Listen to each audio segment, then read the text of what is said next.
perkara pembakaran yang dilakukan oleh salah satu oknum polisian yang tinggal di wilayah Polda Sumsel ini, yang korbannya sampai meninggal dunia. Untuk perkara tersebut sudah tahap 1 di kejaksaan.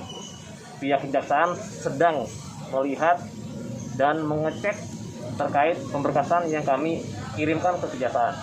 Kemudian nanti dari kejaksaan akan mengembalikan kepada kami atau P19-nya untuk kami lengkapi, dan setelah kami lengkapi kami kirimkan kembali ke kejaksaan, baru tahap 2 dan itu dinyatakan sudah selesai.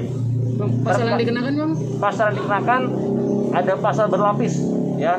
Kami tidak main-main, ya, meskipun pelakunya juga merupakan oknum polisi, namun kami profesional dan tidak main-main terkait pasal yang dikenakan kepada pelaku.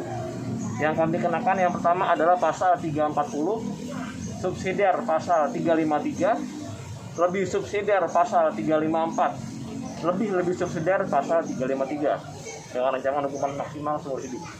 Ya, itu untuk pidananya.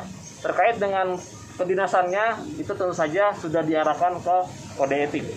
Nanti dari bidang propam yang akan memberikan hukuman kode etik kepada tersangka tersebut. Berarti sekarang pelaku sudah ditahan, Bang, di Polres. Pelaku begitu dari dokter menyatakan bahwasanya pelaku bisa jalan, tidak pakai lama, tidak pakai pikir panjang, langsung kami arahkan, langsung kami bawa pelaku dari rumah sakit ke ruang tahanan Polres Muara Enim sambil menunggu berkas selesai. Mudah-mudahan bila tidak ada hambatan, tidak ada halangan yang pasti, dalam bulan ini sudah selesai pemberkasannya. Sudah dilimpahkan, ya? Sudah dilimpahkan.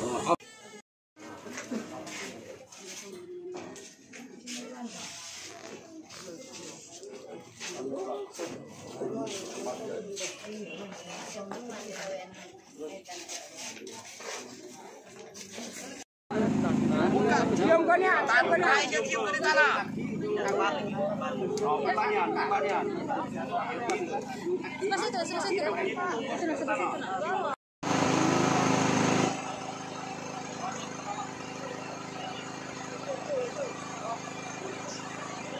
Hai pemirsa Sri Popo TV, jangan lupa komen, like, dan subscribe, serta tonton terus berita-berita terupdate lainnya ya.